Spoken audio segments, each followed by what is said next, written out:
Voici des élèves livrés à eux-mêmes.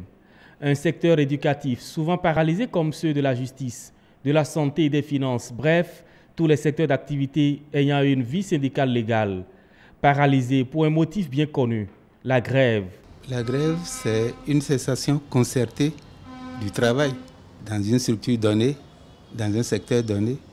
Les travailleurs arrêtent de travailler de façon concertée en avisant l'administration. Donc, dans l'impossibilité de poursuivre les négociations avec l'employeur, on y recourt pour exercer la pression et faire entendre raison à l'employeur. La grève apparaît ainsi comme l'ultime arme de revendication de l'employé.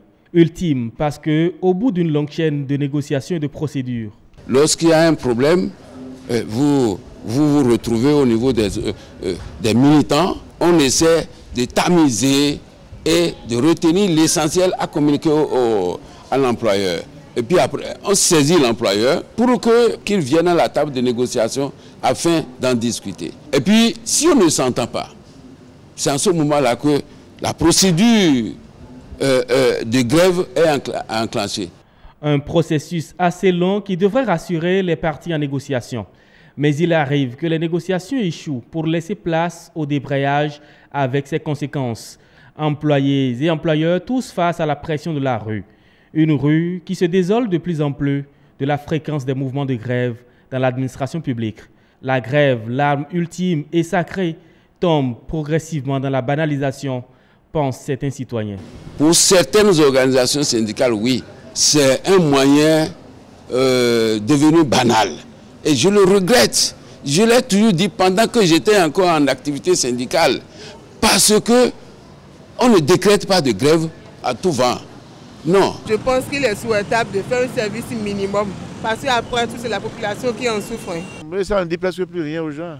Parce que normalement, quand un groupe de fonctionnaires va en grève, ça doit se sentir. Mais plus personne ne le ressent aujourd'hui. Il y a que les enseignants, quand ils grèvent, ça se sent. Parce que les enfants sont en débandade dans les rues, ça se sent. Mais les infirmiers d'État, les hommes de santé, quand ils font la grève, personne ne le sent. Pourtant, ils sont de la santé.